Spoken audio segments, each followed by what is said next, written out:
क्या आपने कभी सोचा है कि मेरे इस मानव जीवन का क्या अस्तित्व है?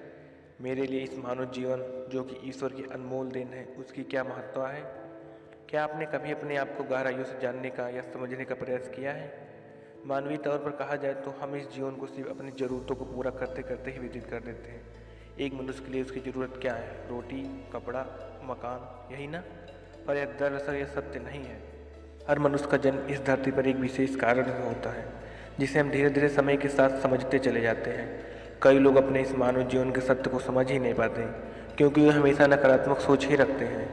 यही अंतर है नकारात्मक और सकारात्मक सोच में। जहाँ नकारात्मक सोच हमारे लिए समस्याएं पैदा करती हैं, वहीं सकारात्मक सोच हमारे लिए नए अवसर लाती हैं।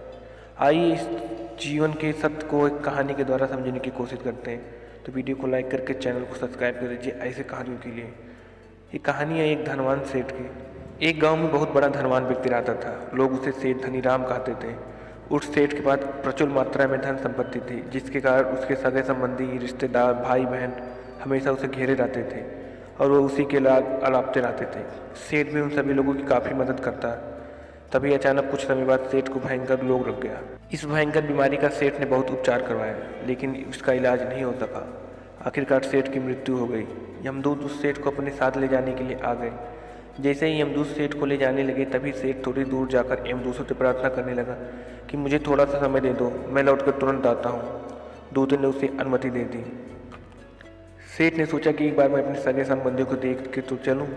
सेठ लौट कर आया, चारों ओर नजरें घुमाई और वापस यमदूतों के पास जाकर बोला, शीघ्र चलिए यमदूत। यमदूत उसे इस प्रकार अपने साथ चलने के लिए तैयार देखकर चकित रह गए और सेठ से इसका कारण पूछा। सेठ ने निराशा भरे स्वरों में कहा, मैंने पूरे जीवन हेरा फेरी करके अपार धन एकत्रित किया, लोगों को खूब खिलाया पिलाया और उनकी बहुत मदद भी की। सोचा था कि वो मेरा साथ कभी भी नहीं छोड़ेंगे। अब जब मैं इस दुनिया को सदा के लिए छोड़कर जा रहा हूँ, तो ये सब बदल गए हैं। मेरे लिए दुख होने के बजाय वे अभी से मेरी संपत्ति को बांटने की योजना बनाने लगे हैं। किसी को मेरे लिए जरा सा भी अफसोस नहीं है। सेठ की बात सुनकर यमदूत बोले, इस संसार में प्राणी अकेला ही आता है और अकेला ही जाता है। इंसान जो भी अच्छा या बुरा कर्म करता है, तो उसे इसका परिणाम स्वयं ही भुगतना पड़ता है। हर प्राणी इस सत्य को समझता तो है, पर लेकिन देर से।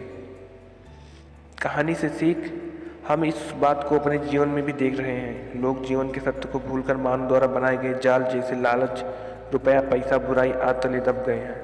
अब जो भोजन ग्रहण करते हैं वह पेट में 4 घंटे रहता है, जो वस्त्र पहनते हैं वह 4 महीने रहता है, लेकिन जो ज्ञान आप हासिल करते हैं वह आपके अंतिम सांस तक रहता है और संस्कार बनकर आपकी अगली पीढ़ी तक पहुंचता है। ज्ञान का बीज कभी भी व्यर्थ नहीं जाता। जो है जितना है सफल करते चलो, सफल करने से ही सफलता मिलती है। हर व्यक्ति को सकारात्मक तरीके से देखो, सुनो और समझो। हम जितना ज़्यादा पढ़ते हैं, सुनते हैं, समझते हैं, हमें अपनी कमियों का उतना ही ज़्यादा एहसास होता है और इस कमी को दूर करके हम सफलता की मंजिल की ओर अपनी पहला कदम बढ़ते हैं। आपने ये सुना ही होगा, क्या लेके आया था तो क्या लेके जाएगा। कर कुछ ऐसा जाओ कि लोग तुम्हें याद रख जाएं। आपको बस यही काम करना है। कोशिश करो कि गलत काम नहीं करना। किसी चीज़ को लेकर ज़्यादा लालची नहीं होना। अपनी लाइफ को पूरा एंजॉय करते रहो।